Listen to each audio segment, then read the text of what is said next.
G. Marshall. It might occur to you that since I lived so much in the world of the macabre, I could become jaded. Nothing could be further from the truth. For the deeper I delve into Satanism, the occult, the mystical history of the past, the more I realize how little I know, how much is yet to be revealed. An example, this tale, a quiet and unassuming one, but filled with such brooding and haunting terror that I'm sure you will share it with me. I love you, but we are of different faiths. To hell with faith and church. I will still make you mine. You never can. Never in this world. And in the next. If I cannot have you alive, no one shall. Dios, forgive me for what I do. Oh, don't. Too late. But not you. The God of Caesar faith will ever forgive.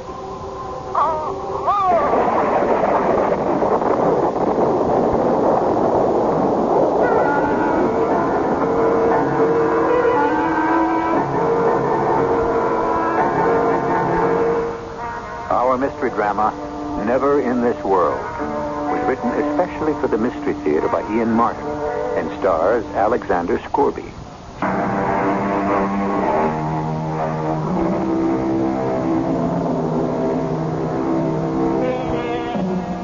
According to legend, if a man walked withershins about a church, he would walk right into the arms of the devil. The word withershins is of Gaelic derivation and means to walk contrary to the path of the sun, or counterclockwise.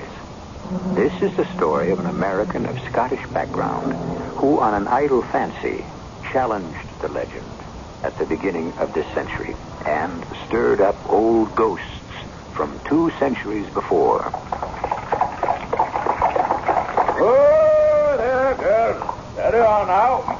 All right, Mr. Blodgett. You and Martha handle the bag. Yeah, I'll take care of that, Miss Campbell. Now take my arm, David, and step down carefully. Oh, don't be foolish, Lucy. I can manage by myself. After the siege you've been through, right at death's door, I only had the influenza. That was months ago. followed by what amounted to a nervous breakdown. That's why we're up here again. Dr. Chambers is an old fusspot. Oh, nervous breakdown. Just plain debilitation, dehydration. But no matter. I'm grateful to him just the same. Oh, smell that good New Hampshire air. Never mind smelling it. Feel it. Chilly as always. You get right in the house. In good time. First of all, a little walk. I think I'll stroll on down, see how Ephraim weathered last winter. But that's nearly a mile's walk. Oh, just a stroll. Now I'm back in the country. It's good to stretch my legs after being pent up these last years in the city. You walk slowly, you hear? And be sure to be back here for dinner on time. You know I don't like to be kept waiting. Yes, dear, I know. Married 24 years to a good woman. No doubt about Lucy being that. She reminds me of it often enough. A placid, uneventful life. Successful business. 1 child, the delight of my life. The rest of it, floating along in a rut, like an autumn leaf on the muddy waters in a wheel track. 50-ish, fattish, and feeblish after my first brush with death. Yes, I found I didn't have to be told to walk slowly. I had to. On my way to see my old friend, the Reverend Ephraim Bean. Come in. And behold, I come quickly. Revelations chapter 22, verse 11, I believe. The Right Reverend Ephraim Bean at your service. Don't tell me I've changed that much. Bless my soul, my sight is getting to be a caution. Now, where are my spectacles? Try your forehead. Oh, yeah. David Campbell by Toffet. Is it not? It is indeed. Well, come in, man. Oh, hey, I see. You look in the pink. Sit you down, and I'll refresh you with a glass of cider. And you must tell me all. Not much to tell. Long bout with influenza. 'Tis a plague on the whole country this year. Here now. You'll have a glass? It looks just the ticket. But tell me about your illness. The influenza epidemic this year, the good Lord knows, has been widespread and virulent. Virulent enough in my case. I'd like to have carried me off, but for some last moment's strength I gathered somewhere and so got my reprieve. Oh, tell me, when was its onset? The day after New Year's. Good heavens. Mm-hmm. And it's lasted all the way now into August? Well, the germ itself was brought under control months ago and finally washed from my system. But a curious aftermath, a kind of disease, or if you want, unease of the mind afflicted me. The medical term of choice, I suppose, would be a nervous breakdown. Well, my good friend, I'm glad you returned. We must shake these shadows from the corner of your soul, if they still persist. I put as good a face on it as I can, but... Yes, Ephraim, they do persist. But something even more than that. Something, some inner voice called me back here. Yes? For what? I don't know. Shall I tell you what haunts and tortures me? And why I was so glad that Lisbeth was not to come? Because I don't know whether it is for good or evil. I only know it must be. Remember Isaiah? Woe unto them that call evil good, and good evil. No, that's not what I said. Not in so many words. But look deep in your heart, David, and ask yourself if somewhere, somehow, the thought is not there. Walking back from the Reverend Bean's on that early August afternoon, I thought long and deeply, trying to find with his suggested key some door to unlock my long depression. But neither then nor on succeeding walks, longer and longer as I grew stronger, could I find an answer to the strange call which tugged at me, but gave me no intimation which way to follow and find the answer. But where do you go on these long rambles of yours? Oh, nowhere in particular. I just like to walk, to listen to the drowse of the bees, and feel the wind in my face. The wind. Oh, yes, first thing we know, you'll be back with the influenza again if you don't stop exposing yourself to the chill. I doubt it. That's past. You're still determined to go off on this jaunt today? Oh, yes. Now I feel strong enough. I've always wanted to go back up to the Devil's Glen.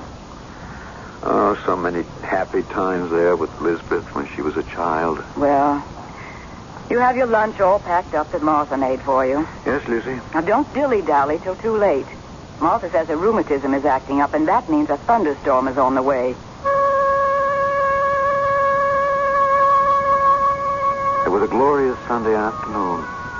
And after lunching at the Devil's Glen and basking a while in happy old memories, I was tempted to walk just a little farther up a trail I'd never taken before. I followed the stream a little, and then the trail bent into the woods. All of a sudden, I broke from the trees into a clearing, in the center of which stood the ruins of an old church and a weed-covered graveyard beside it. After pottering around, greeting some of the weathered headstones, this cursed whim struck me. I'd not been to church that morning, and on an impulse, as if obeying some order from beyond imagining, before heading for home, I was driven to circle the church twice with a shins. Perhaps recalling some ancient dare as a boy that I'd refused to take because of legend. No danger befell me, except that I was suddenly swept by a wave of exhaustion. With a sigh, I sat on a little bench, stretching out my legs, and I found that my feet were resting on the edge of a flat tombstone. I could barely make out the legend. Jose Ribeiro. These bones lie here in an alien land, the life struck down by mine own hand. With heavy-lidded eyes, I tried to trace the date etched in Roman numerals, but a great crash tack across the stone obscured some of the characters. And besides, by that time, I found myself asleep. Dear Jose, I cannot. Never. You must. You love me. I love you. But we are of different faith. To the devil with faith and church. I will still make you mine. You never can. Never in this world. Then in the next. If I cannot have you alive, no one shall. Yours, forgive me for what I do. Oh, no.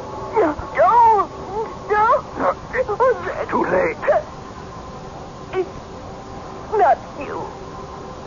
That God of Caesar's face will ever forgive. No, my...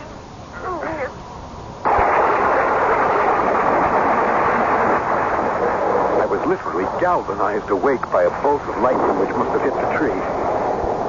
It was dark, and the thunder continued to grumble menacingly, so with what wits were left to me, I fled the dream and the storm and ran pell-mell for home.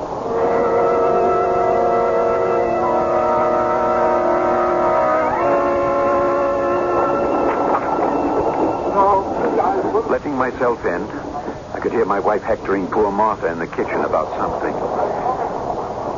Gratefully, I stole upstairs, leaving my dripping greatcoat in the hall. I shut my bedroom door behind me, locking it with some strange reflex. I found a match not too wet to strike, and fumbled with cold fingers to light the lamp. I trimmed the wick, and I put the chimney back. Then I turned up the lamp and checked my pocket watch. Still time for dinner. At least Lucy could not complain of that. Now, holding the lamp, I crossed to the mirror and... Oh, God in heaven! Who was that? That dark, fierce, lean, and saturnine face of a stranger whose eyes burned into mine as he looked back at me from the mirror. Who indeed? Dark? Lean? Certainly not the reflection of red-haired, melancholy, but gentle David Campbell. Who else, then? Why? And how? Can a childish superstition about rounding a church the wrong way really raise up the devil? I'll return shortly with Act 2.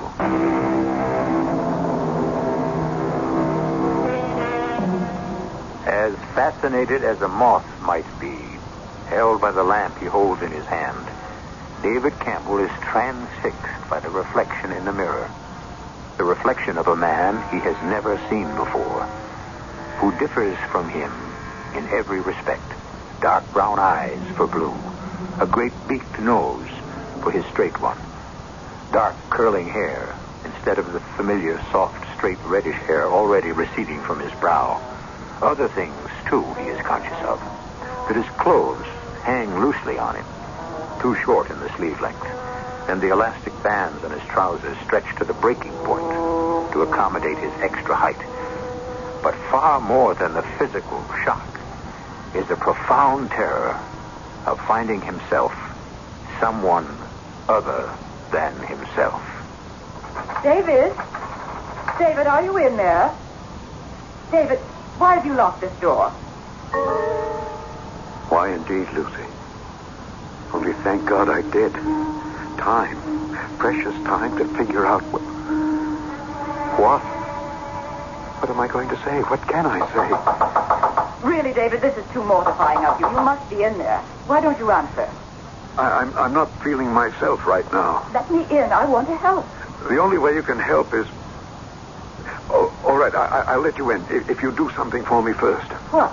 Now, please, don't think I'm being unreasonable. It's terribly important. I'm pushing a key under the door. You see it? Yes. It's the key to the old roll-top desk in my study. I want you to open it. On the left-hand side, the first row of pigeonholes. Pull them to you, and they'll slide out. There's a secret compartment there. Inside it is a letter. Get the letter and bring it back to me here. But I don't... Please, do as I ask. There's no other way. No other way for what? When you bring it back, you'll see. Or maybe by some miracle all this won't be necessary. It took some more urging, but finally Lucy left on her errand. For myself, I returned, hoping against hope, to the mirror. No question.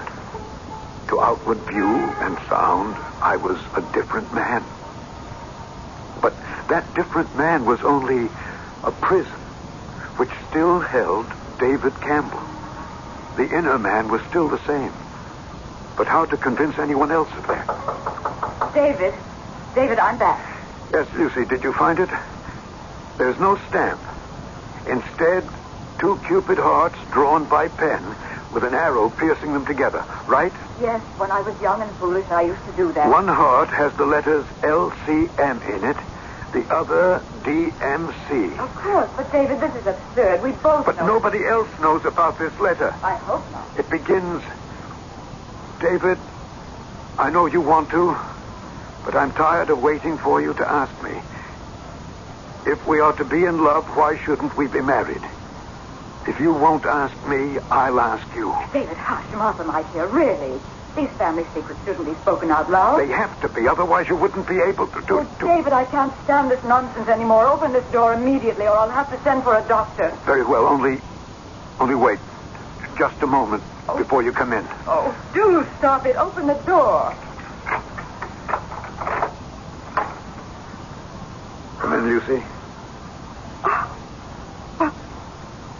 Turn up the lamp, David. I can scarcely see. That's quite deliberate on my part. Come in. And close the door. Very well. Now, would you mind telling me what all this fiddle-faddle is about? Keys, secret drawers, old letters? A matter of proof. I want to be sure you know who I am. What's the matter with your voice? Have you caught cold in the rain? I might say I've caught a devil by the tail. Or perhaps the other way around. I think I'd better get the doctor. I think you'd better wait first. For what? For what I'm about to show you. When I turn up the lamp. Just remember that I am David as I turn up the lamp and let you see. Oh, no. No, Dave, no. Who? Oh, no, David, what can I say? I don't know. Whatever you feel would be best. Talk to me as honestly as you can. Well, really, how can I? Why not? Because now that you face the actuality, you're not sure, are you? You're not sure it's me. Well, how can you blame me? I mean... Don't leave this room. Stay where you are. Don't you dare make a move toward me or I'll scream the house down. We're not alone, you know. Your brother George and his friends are all downstairs. And Mr. Blodgett, the gamekeeper with his gun... It's all right, Lucy. I don't blame you for being scared and very brave at the same time. But the lies are not necessary. They're not lies. The house is full of... Besides us, there is only poor old Martha. My brother George has been dead for 5 years. Blodgett runs a general goods store and lives well over half a mile from us. And I am no stranger, no matter how I look. I'm your husband of 24 years. 25, come this November 23rd. No matter how I look. Oh, what are we going to do? Now, darling, don't worry too much about me. Some way we'll find a way to straighten things out. I'm not worried about you. Somehow you brought this on yourself.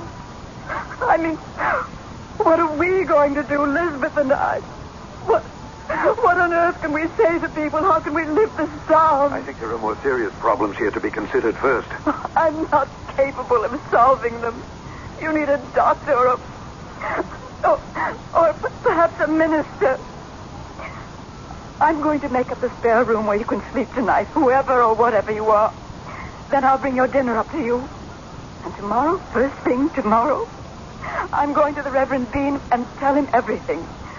Maybe he can make heads or tails of it. I can't.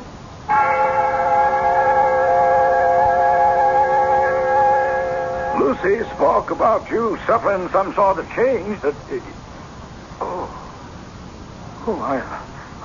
Bless my soul. Yes, indeed. You do find me changed, then? Oh, without a doubt. I'm rather sorry. I thought to bring my spectacles for once. Do you recognize me by any chance? Not while I wear these. There, I think I shall remove them.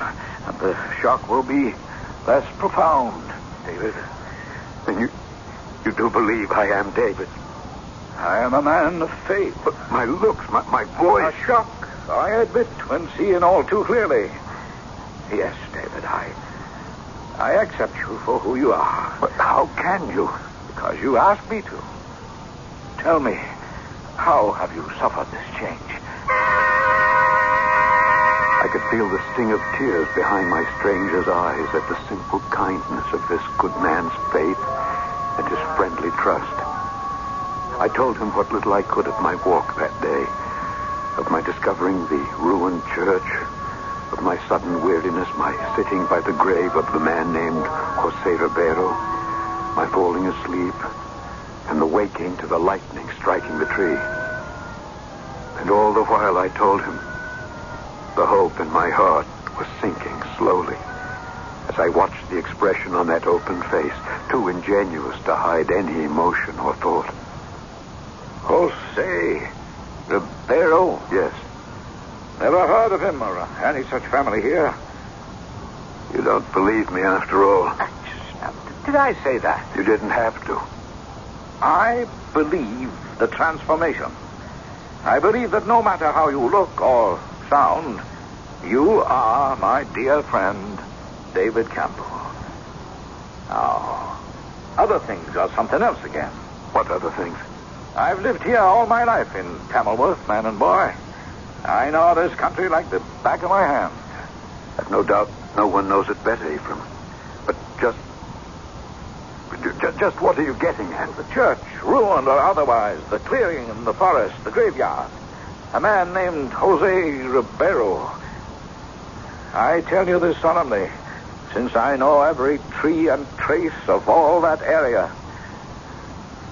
David, my old friend, there simply is no such place. Nor would any protestation of mine sway him from that stand. And I must admit, he had shaken me. There was no recourse. I must return there and see for myself. Easier decided than accomplished. These days, Lucy watched me like a hawk. And of course, I dared not show myself in front of Martha, to whom I would be an unexplained stranger in the house. But finally, a day came. David, What's the matter, Lucy? Nothing. It's just so difficult to call you by name when, looking at you, I cannot recognize the man I married. And yet... What? Come to the light a moment. Yes. I do believe... I think perhaps you're starting to change back. Oh, don't hope too much. I suppose it's just an illusion that I'm growing used to. No. I will never get used to it. No, I have to go marketing. Don't leave the room. Martha is in the house. Just don't lock me in. I can't stand that. Give me the key. Promise you won't do anything foolish. That I can promise with all my heart. As soon as I saw Silas Blodgett drive Lucy off, I stole down the stairs, past Martha, busy in the kitchen, and fled down the street. By the time I reached the Devil's Glen, it was late afternoon. A hazy day with the sun trying to burn through a low cloud cover. I hastened up the path I remembered, holding my breath. And suddenly, there I was, back in the familiar clearing. The ruined church, the graveyard, the shade tree, part blackened by the lightning bolt that had hit it. The tortured, broken tombstone twisted with a huge crack beside the seat I had sat in. Only one thing was different as I approached. On the seat, still as death, leaning on a stick as though waiting, was the figure of a woman whose pose suggested incredible age, but at one and the same moment, a timeless beauty. Her head was shrouded in a veil, so this was only an impression as I approached her. Am I intruding? Of course not. I hope you will forgive me, but I've been ill, and I would like to sit down. May I join you? Need you ask? Sit, my darling, by me. It is so long that I've waited for you, but I knew that somehow, at the last, you would come back.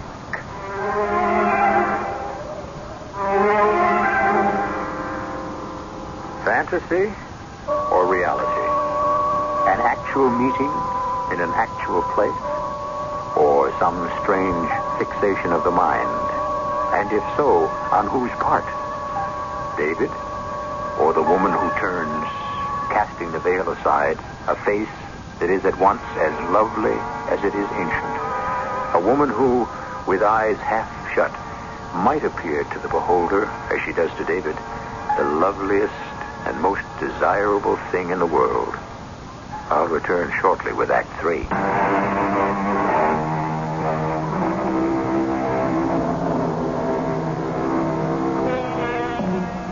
The sun suddenly drops behind the horizon, and in the half-light of twilight, the age is washed away from the woman's face. Her gray eyes, fastened on David, are wide and shining with love. But to him, lovely as it is a stranger's face. Search his memory as he will, he cannot remember ever having seen it before, although the voice stirs some vagrant chord of memory. You know me? How can you ask such a question, Jose? My name is not Jose. Not yet, perhaps, but it will be. You think I look like someone you once knew? I know you do. But looks are unimportant. I know you are. You called me Jose, the man you think I am. Do you mean Jose Ribeiro? I mean Jose Ribeiro. Man who's buried in this grave? Who says he took his life with his own hand? Who took his life with his own hand, but who is no longer in that grave. Where is he then? Sitting beside me on this bench. Me? The living image. But only an image. Not the man, the being himself. Not yet. It takes time. No, you don't understand. I'm not the way I look. I'm someone else. My name is David Campbell. I don't look this way at all. If you don't want to look yourself, that can happen too. In time. It all takes time. But the moon is not yet at the full, and I cannot stay any longer. No, wait. There are so many questions I need to ask you. You mean David Campbell is the one who wants to ask the question? Of course, that's who I am. This Jose Rivera, I can't read the date on his tombstone, but he must have died a long time ago. Long. And not so long. 200 years to be exact. And he looked like me? Me as I am now? You could be one and the same. How can you be so sure? Because we loved. Because I should have been his wife. What? That means that you have to be. I must go now. It's almost dark. I can tell you more, if you wish.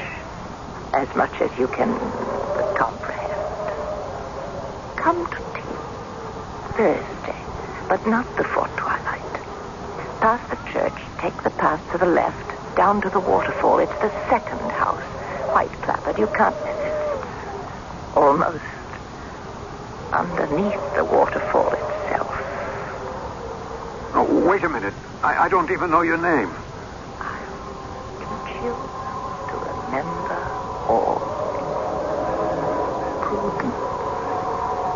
Remember. Prudence. Pennypacker. Till Thursday, David.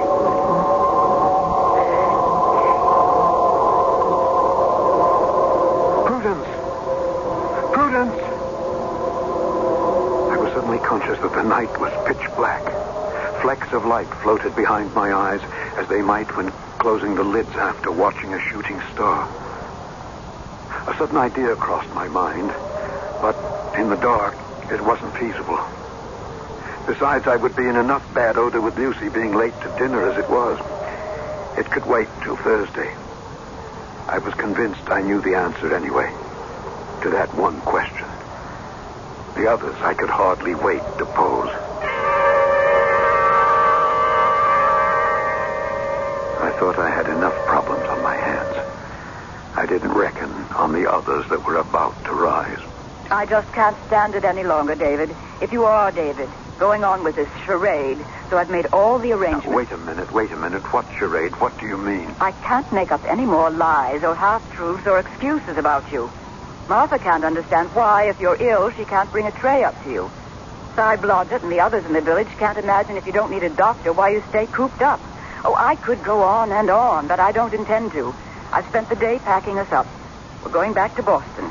Take you to Dr. Chambers or whoever he recommends and get you the treatment you need. I'm not leaving here before the end of the week. You go to Boston and get a good look at the world you think is turned right side up. Then come back. I have a feeling that within the week I'll know where the future lies. Or if there is any at all for me. Oh, really, Reverend Bean? You didn't have to have me over for meals all the time like this? The idea was for your housekeeper to drop them off at my place. Well, she did. A couple of times. But it's easier this way and provides me companionship. Besides, I had to see you today in order to write a shocking piece of information I gave you. Oh, about what? Your ruined church and graveyard. Oh? I've been searching through our church records. Unfortunately, very scanty and full of gaps. But I find I was wrong. There was indeed a church, and I have no doubt a graveyard, on or about just such a site as you mentioned. How I could ever have missed its ruins myself, Well, probably so overgrown you could never find them. Well, then how could you? Because I was intended to find them. Gee, why you? If for no better reason than I walked about the church with the shins. With the shins? Yes. Ah, yes. Ancient Gaelic tongue. Who with a devil his first compact begins, he first must traverse the church with the shins. Anonymous. Do you believe in the devil, David? Do we believe in God? If there is one, there has to be the other. I believe I've made an unwitting pact with the second. No, even granting that, you can still be saved.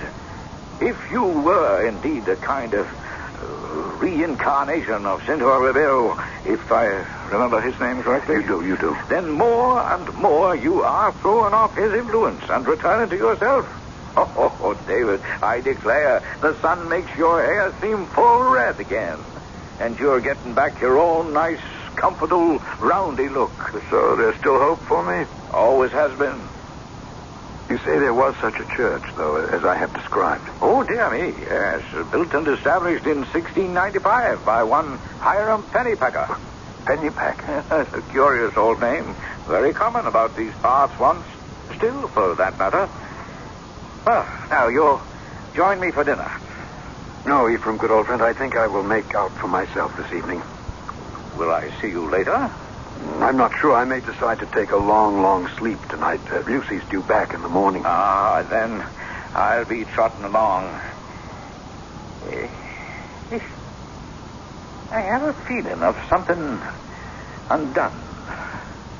Have I forgotten anything? You've forgotten nothing. Not even me, who little deserved to be remembered. Goodbye, old friend. This was the Thursday, and for my own reasons, I must be early. As soon as Ephraim was gone, I headed for the Devil's Glen and beyond. I went first straight to the graveyard, in the glare of the sinking afternoon sun. It took me some time to find it. A simple headstone with a simple legend. Prudence Pennypacker, 1765, 1789. But she is in her grave, and oh, the difference to me. That quotation from Wordsworth shocked me beyond belief. For the subject of his lament over a lost love was for a girl named not Prudence, but Lucy. From the grave, with a sense of urgency, I found my way down the path to the house beneath the waterfall, and to the girl who had been buried 200 years ago, and to the end of it all, I hoped, at last. You are late. Things have come up. There won't be time for tea. Not too late for some explanations. That depends on what you consider an explanation. Who was or is Prudence Pennypacker and Jose Ribeiro? What were they to each other? And where do we fit in? Well, that's asking quite a lot. No, not in my mind. As far as I can discover, both you and Jose have been buried for 200 years. I'm still alive, even if I'm locked like a hermit crab in another man's shell. Where do I go from here? Or you? Or us? Or all of us? I can answer some questions. Jose was a very romantic Portuguese who fled a dictator king who was slaughtering the nobility. With his knowledge of languages and education, he became my father's secretary. Your father was the minister of the ruined church up the hill? Yes. Jose fell in love with me, and we wanted to be married, but we were of different faiths. Oh, the dream. What? The dream I first dreamt. Sitting on the bench by your lover's grave, before the tree, and for all I know, I was struck by lightning. Did he really murder you and kill himself? If I could not have him, I wanted to die for him, just as he wanted to die for me. Because of my father and my faith, I was buried in consecrated ground, but because he took his own life and was an apostate, Jose was buried in unhallowed ground. He was forced to wander forever until he could find some other body not owned by the devil. I chose to share his exile, waiting for the moment when he could. And when I risked an old superstition and went about the church the wrong way, he entered into my life, my body. He took your body, not your soul. That is still yours to command. But is it so much to hold on to? Would you not rather come with me at last and forever to love and be loved no matter who you are or what your name is? I want to, and yet I don't. I'm afraid. Maybe I can still find my way back to what I was. So go ahead. Try. Perhaps you can if that's really what you want. But just remember, you can have it for only a brief moment. With me, it could be all eternity.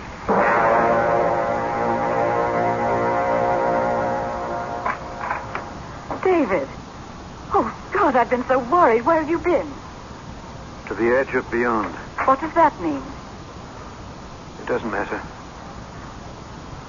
What brought you home so soon? Lisbeth, she was so worried about you. And I'm so glad now I came. Are you? Yes. You look wonderful. Your old self again, aren't you? Oh? Yes, Lucy. We must start building you up with right food and rest, right? Yes, Lucy. It's a positive miracle. You look exactly like yourself again. It's all over, isn't it, whatever it was? You're David Campbell again. Yes, Lucy. Just the way you always were. Yes, Lucy. Oh, I could look in the mirror, and there I was. Day by day, my looks had returned to exactly what I had been to begin with. What I had neither the heart to tell Lucy, or perhaps even face myself, was that as my physical form remade itself outside, so inside, my soul, my character, my personality, name it what you want, was bewitched out of itself. The passion, the anger and violent emotion that ran within me was almost more than I could restrain. And I knew it would never be satisfied till I had and owned Prudence. I would destroy everything for that. Lucy, Lisbeth, even myself. I was possessed. Damned forever.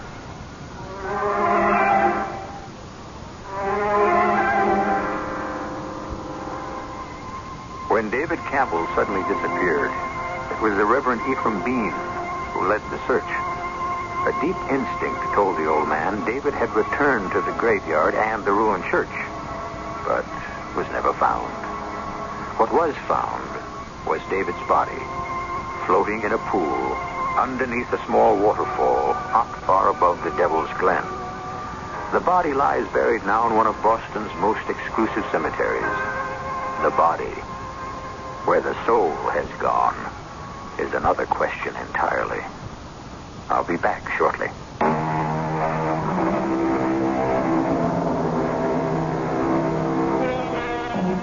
So let us end this tale, as the Reverend Ephraim Bean might, with a quotation from Shakespeare out of a play named The Tempest. Our revels now are ended. We are such stuff as dreams are made on, and our little life is rounded with a sleep.